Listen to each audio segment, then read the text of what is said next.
তো এই পাতাটা লিচুর মতো, লিচু গাছ পাতার মতনই দেখায়।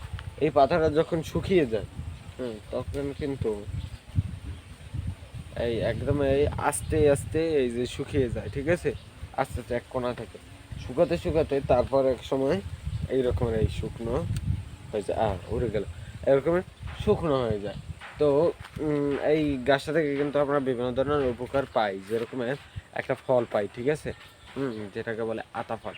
আতা ফলটা খেতে আতা কি সফেদা, সফেদা ফল, হ্যাঁ, সফেদা ফলটা খেতে কিন্তু খুব সুস্বাদু, হ্যাঁ, আর অনেক মজাদার, মানে খেতে অনেক ভালো লাগে। সবেদা ফলটার উপরের ছোলাটা, ঠিক আছে, ছোলাটা ছাড়িয়ে নিয়ে, পাতলা একটা ছোলা টিস্যুর মতন, ওই ছোলাটা হাত দিয়ে ছাড়িয়ে নিয়ে তারপর কিন্তু এটা খাওয়া যায়। আর ওটার ভিতরে আটি হয় কিন্তু, হ্যাঁ, কালো কালো বড় বড় আটি হয়। মিষ্টি কুমারের আটি যেরকমের সামনে দিয়ে ছুচালো, পিছন থেকে মোটা, ওই রকমের ঠিক কালো আটি হয়, ঠিক আছে। দেখা যায় যে ওই আটিগুলো যদি আপনারা লাগান কোনোখানে, ওটা থেকে কিন্তু চারা বের হবে, যদি গাছ পাকা সবেদা হয়। আর এই গাছগুলো থেকে আমরা কয়েকটা ভাবে উপকার পাই, যেরকমের এটার জ্বালানি কাজে ব্যবহার যদি বলি, সেরকম হলো এটা যখন ডালপালা শুকিয়ে যায়, ঠিক আছে, তখন কিন্তু সেগুলো ভেঙে নিয়ে আমরা জ্বালানির কাজে ব্যবহার করতে পারি। আবার এগুলোর পাতা যখন ঝরে পড়ে যায়, ঠিক আছে, শুকিয়ে যখন পড়ে যায়, তখন কিন্তু এগুলোর পাতাগুলো নিয়ে আমরা রান্নার কাজে ব্যবহার করতে পারি, ঠিক আছে।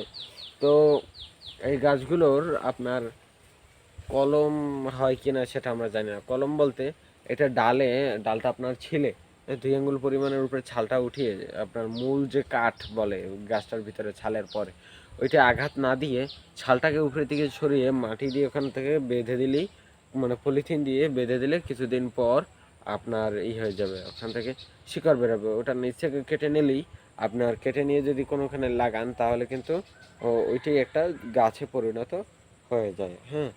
আর আপনার এই সফেদা গাছে এগুলো হয় কিনা আমি সেটা ঠিক জানি না, ঠিক আছে। আর সফেদা গাছ কিন্তু আপনার আরও বড় হয়, কিন্তু ছোট এই যতটুকু হয়েছে এটা, এটা কিন্তু অনেক সুন্দর একটা ঝাঁকুনা হয়েছে, মানে ঝোপের মতন, হ্যাঁ। মূলত এই ডালটায় আরও বেশি ঝোপের মতন বানিয়েছে, হ্যাঁ।